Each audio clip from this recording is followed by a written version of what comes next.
ভালো কৰে নিচে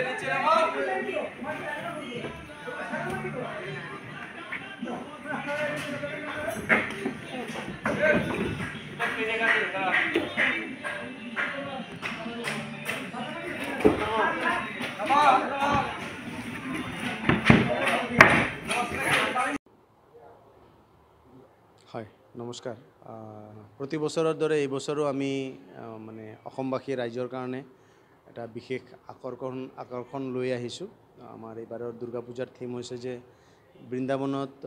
অলৰেডি কাম চলি আছে পৃথিৱীৰ সৰ্বোচ্চ কৃষ্ণ মন্দিৰ যিটো অৰিজিনেল মন্দিৰ টেম্পলটোৰ হেৰি আছে 700 ফিট আৰু টেম্পলটোৰ নাম দিয়া হৈছে চন্দ্ৰদয় টেম্পল আমি এইবাৰ আমাৰ বিষ্ণুপুৰত চন্দ্ৰদয় টেম্পলৰ ৰেপ্লিকা এটা বনাই আছোঁ আৰু যেহেতু আমাৰ জাগাটো ঠেক সেইকাৰণে আমি এইবাৰ 110 ফুটৰহে আমি উচ্চতা দিছোঁ আৰু লগতে আমাৰ আৰু এটা চমক আছে যে আমাৰ বাহিৰৰ ভাগটো আমি চন্দ্ৰদয় টেম্পলটোক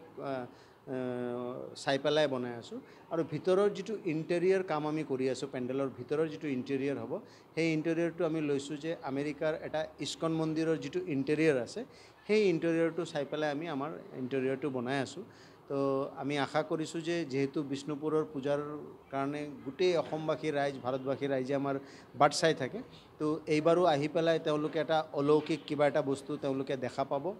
লগতে আমাৰ এইবাৰ যিটো লাইটিং আছে লাইটিঙত আলোকসজ্জাটো আমি মানে বিশেষকৈ হেৰি কৰিছোঁ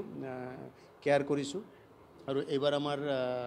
বাহিৰৰ যিটো লাইটিং হ'ব এইটো আমি পশ্চিমবংগৰ চন্দননগৰৰ পৰা আনিছোঁ যিটো আমি সকলোৱে জানো যে ভাৰতৰ প্ৰসিদ্ধ যিটো লাইটিঙৰ হেৰি হয় এইটো চন্দননগৰ হয় আৰু ভিতৰৰ যিখিনি আমাৰ লাইটিং হ'ব এইটো আমাৰ অসমৰে মানুহ হয় মিষ্টাৰ সঞ্জীৱ শৰ্মা তেওঁৰ তত্ত্বাৱধানত ভিতৰৰ লাইটিংটো হ'ব আৰু ভিতৰৰ লাইটিঙৰ সবতকৈ ডাঙৰ যিটো বিশেষত্ব হ'ল সেইটো হ'ল যে আমাৰ